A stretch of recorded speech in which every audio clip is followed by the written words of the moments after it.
Hoy vamos a hablar del diseño suizo y del estilo tipográfico internacional, que parece que es lo mismo, pero no. Entonces, comencemos con los diseñadores suizos de la primera mitad del siglo XX.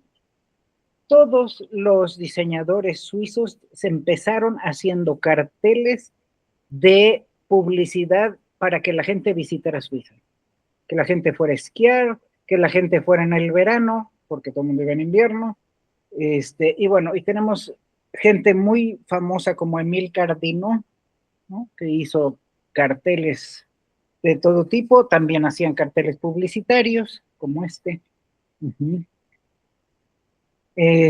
Y comenzaba, esto es de 1926, y parece de los años 50, por cómo está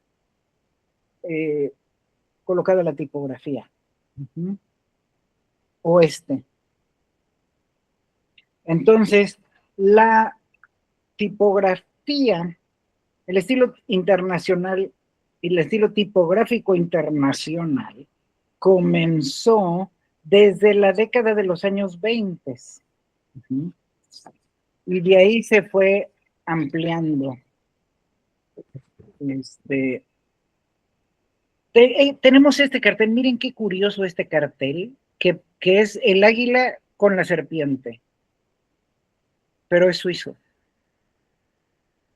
Muy mexicano. Muy mexicano, pero suizo. Bueno, en cuanto a simbolismo, ¿no? Sí.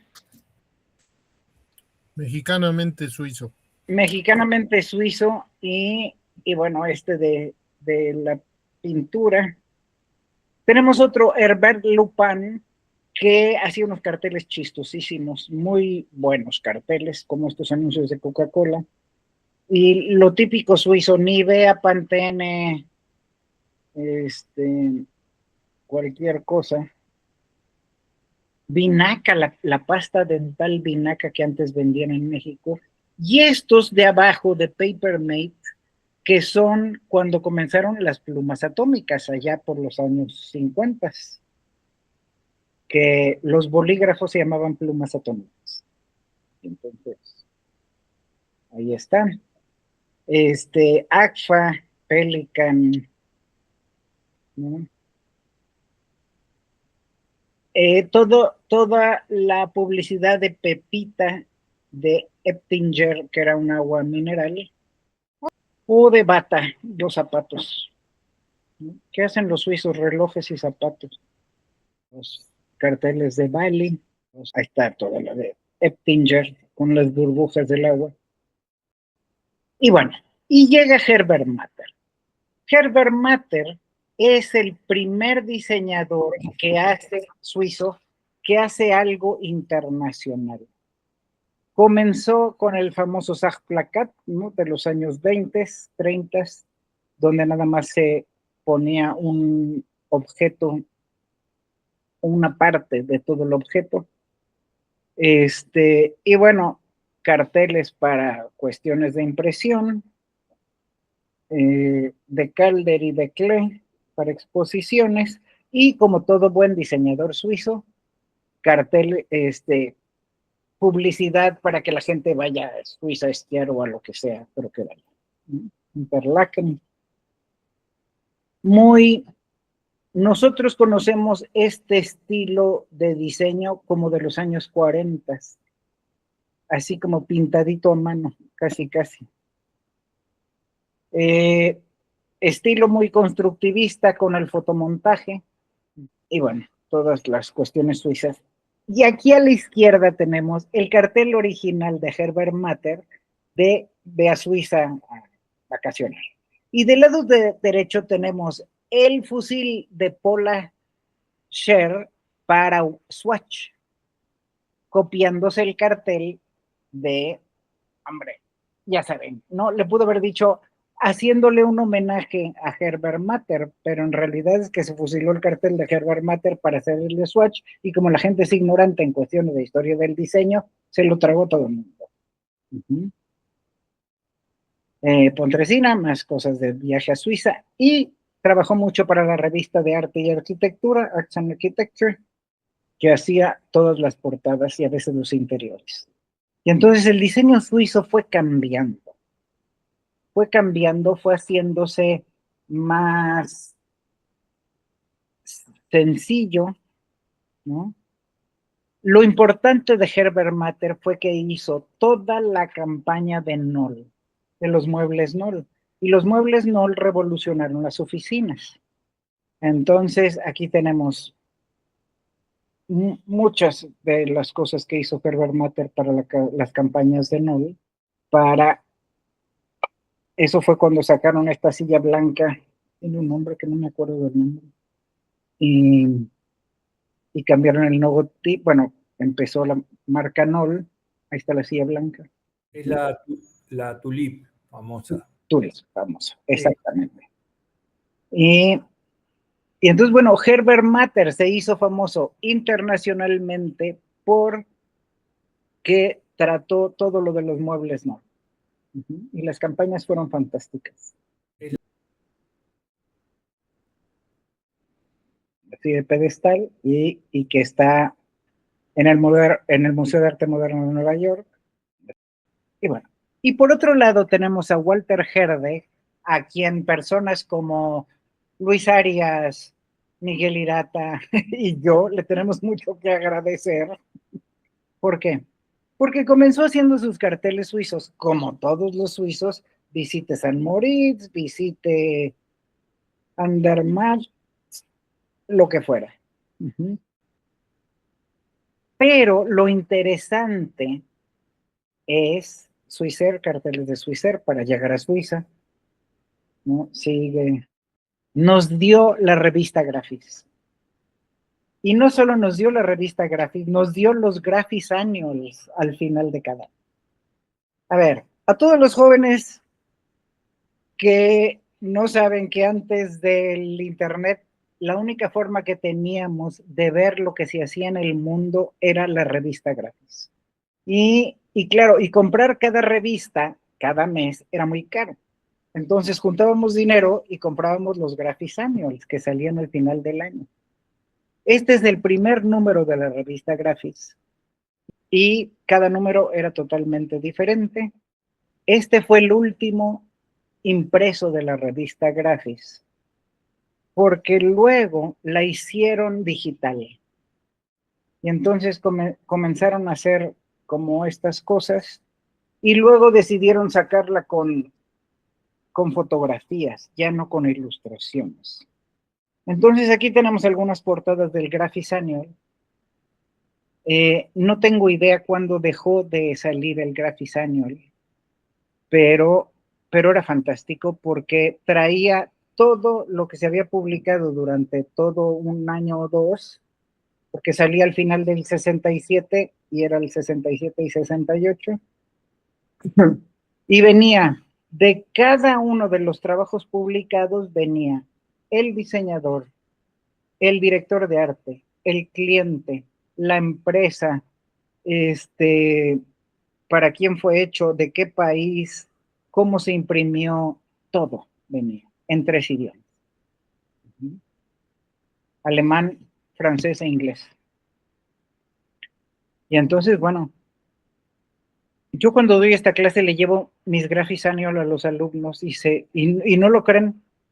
Entonces, bueno, pues tenemos la revista Graphics, los Graphics En Annual. algún lado tengo una caja con varios ejemplares.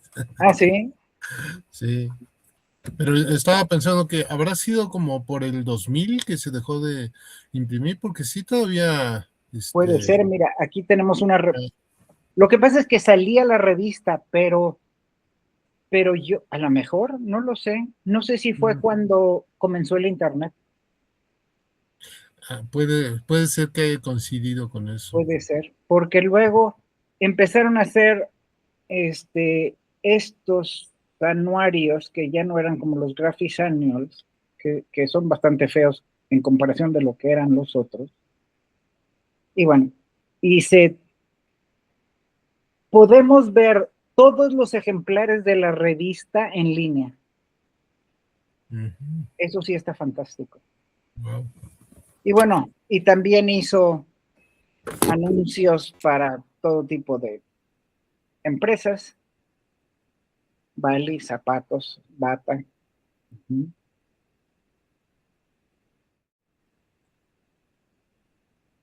Y comenzamos con el estilo tipográfico internacional.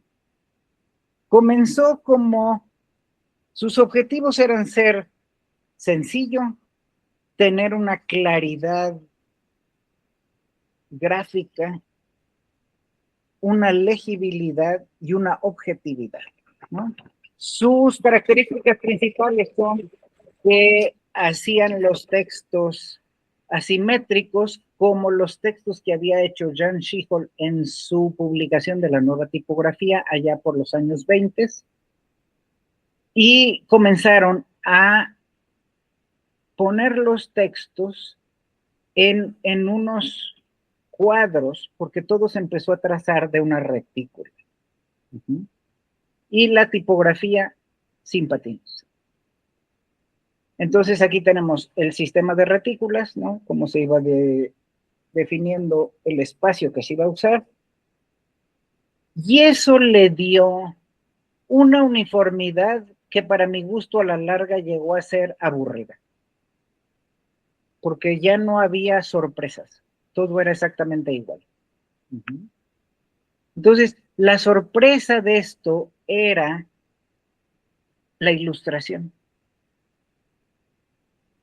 Entonces, entre los principales, bueno, uno de los principales que no fue suizo fue Rudolf de Harrack, pero que estudió con gente suiza. Y aquí tengo una de sus portadas de discos. Y este fue el estilo tipográfico internacional en Nueva York. Claro que la tipografía sí va de acuerdo a lo que se esperaba, pero no es la cómoda. Y bueno, tenemos a Armin Hoffman, que nos duró 101 años. Armin Hoffman se murió el año pasado, de 101 años. Y su mujer, ¿cómo se llamaba la mujer? También era parte de este grupo. Y bueno, y tenemos los típicos carteles del diseño suizo, de la escuela suiza. Uh-huh. Todos los textos apilados en un campo reticular X o en varios. Uh-huh. Los colores muy similares, blancos, negros, rojos, amarillo. Uh-huh. A veces cafés. Y bueno, y podemos ver que en todos estos carteles la retícula siempre está presente, el estilo asimétrico, y usaban mucho la ilustración, más que la fotografía. Y estos rombos, bueno, estos cuadros girados, ¿no? Como el del lado derecho, le sacaron más partido a esos rombos. El famoso libro del sistema de retículas de Joseph Müller-Brockmann tiene esta. Porque esos libros los publicaba Gustavo Gili y el famoso diseñador Yves Zimmermann, que era el director de Gustavo Gili y había estudiado en Suiza y era parte del estilo tipográfico internacional, tenía todo que ver. Uh-huh. Aquí tenemos un cartel con una fotografía. Les digo, lo normal es que no lo tengan. Uh-huh. Aquí para el teatro de Basilea. Y hay miles de carteles como los del lado derecho, con líneas horizontales, verticales, diagonales y la tipografía siempre en bloques de texto, alineados a la izquierda, rasgados del lado derecho. También tenemos a Joseph Müller-Brockmann, que fue el otro que comenzó con este estilo, y bueno, y no podemos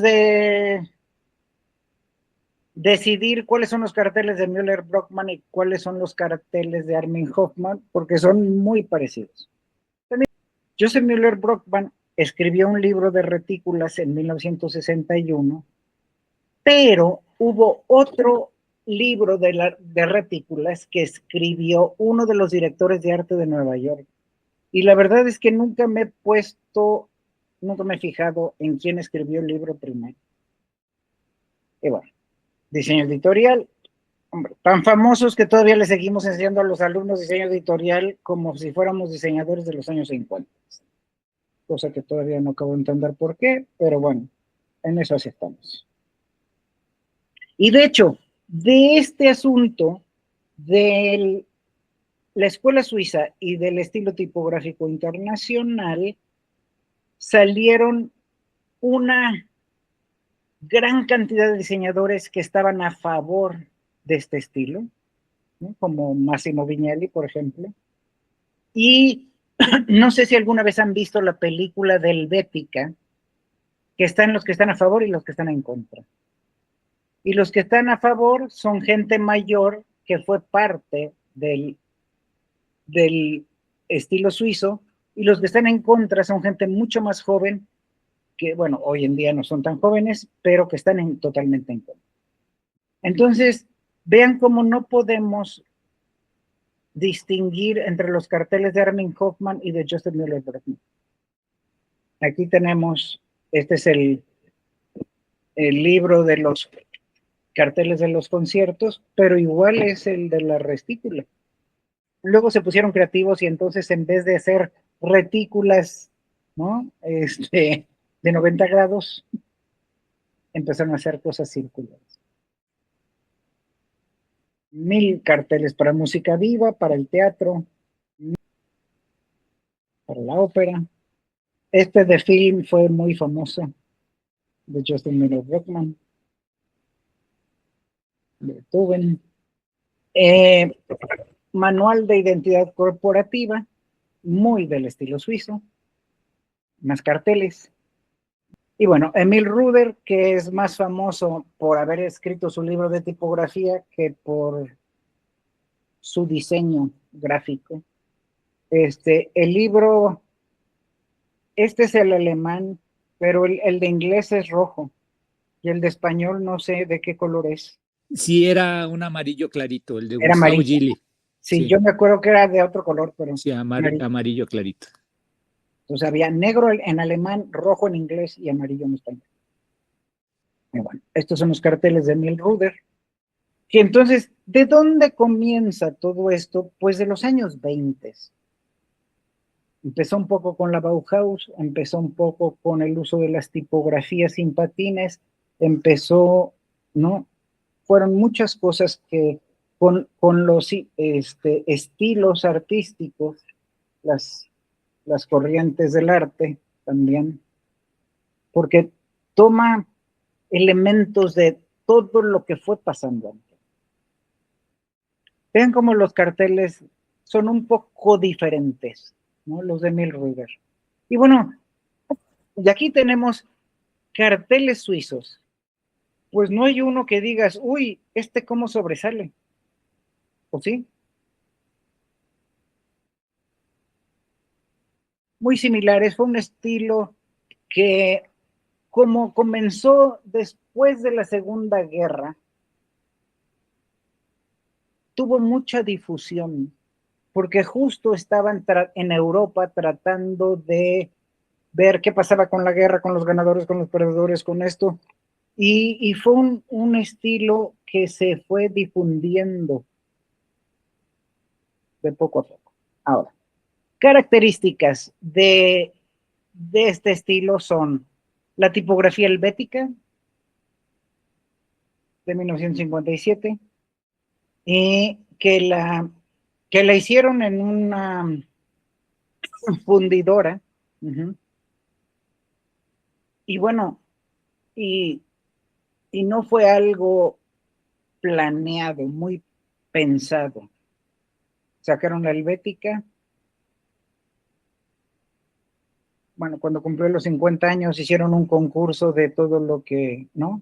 Aunque tenga 50, sigue siendo mi tipo, cosas así. La diseñó Max Miedinger, que nunca pensó en diseñar como una familia tipográfica, y por eso las helvéticas son tan raras de pronto unas con otras. Aquí tenemos muchas marcas hechas con helvética, todos las hemos visto.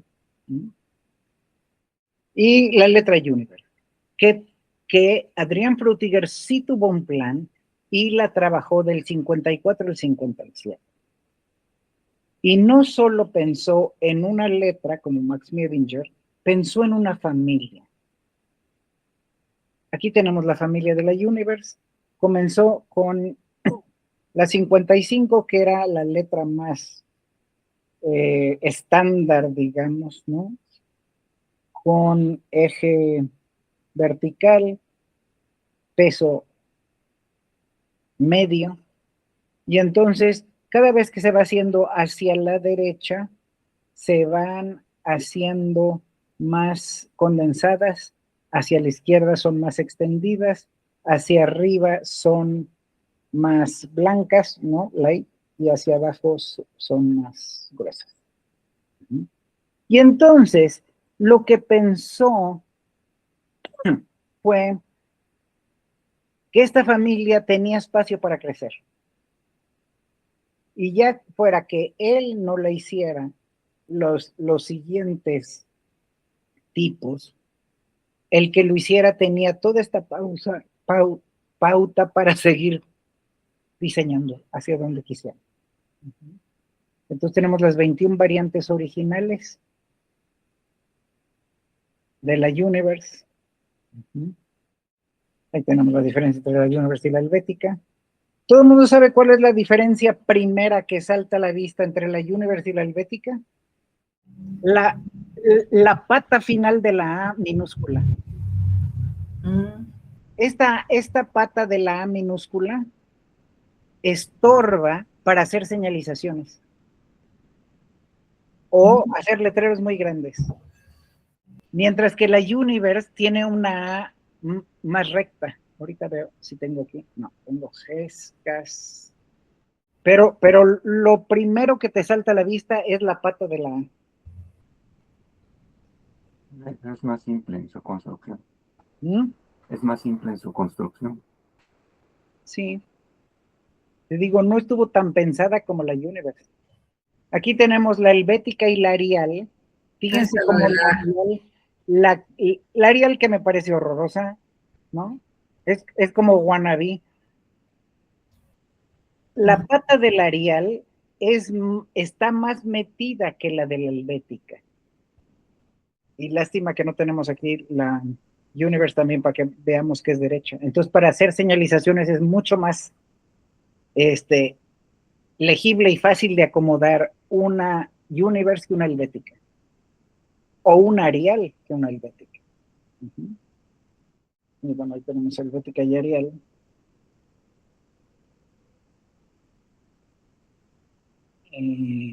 La diferencia entre Arial abajo y helvética arriba, con el fondo negro. Entonces, tiene mucho mejores trazos. La helvética, me parece a mí, tiene más carácter, ¿no? Más personalidad. Hombre, miren la G, la primera, ¿no? La G mayúscula de la helvética en comparación con la G del Arial, que es una cosa que se va a ir de boca. Y tenemos Arial y helvética. Pero ya viste, Laura, cómo la pata de la helvética estorba. Sobre todo en español, que hay tantas cosas que son AL, que vienen del árabe, estorba la A con la L.